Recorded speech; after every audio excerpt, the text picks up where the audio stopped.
তো ফাইনালি কিন্তু মাছ নিয়ে চলে আসি। দেখো কত বড় একটা আইর মাছ আনা হয়েছে। আইর মাছটা কত বড়।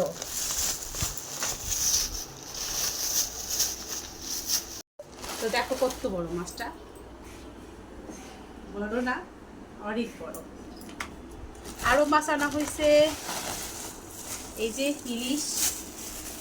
ঘরে কিন্তু অনেকগুলো ইলিশ রয়েছে, তারপরও সে বলল তাদের ইলিশ মাছ আনতে লাগবে।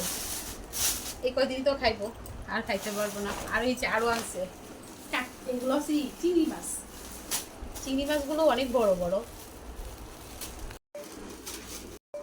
এই দেখো চিংড়ি মাছগুলো বড় বড়। আমি এত বড়ই দেখলাম। দেখছো কত বড় বড় মাছ, অনেকগুলো মাছ আনছে। আরো আছে কাতল মাছ। কাতল মাছটাও, এই দেখো কাতল মাছ। কাতল মাছটা কিন্তু অনেক বড় ছিল। কাতল মাছটা দেখাবো না এখন। আর আমার এই মাছটা দেখে খেতে মন চাইছে। জানো এটা কি মাছ? এটা হচ্ছে মলিন্দা মাছ। আমার এই গুড়া মলিন্দা মাছ খেতে কিন্তু খুব ভালো লাগে।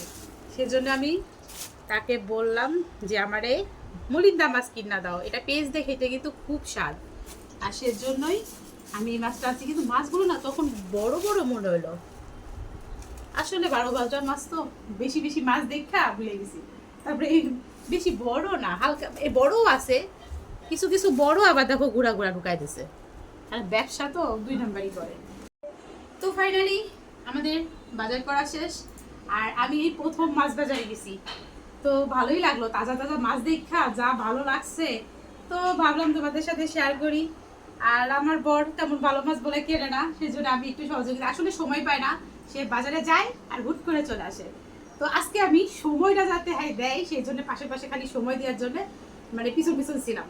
তো ফাইনালি মাছ কিনা শেষ, এখন কাটা ধোয়ার পালা।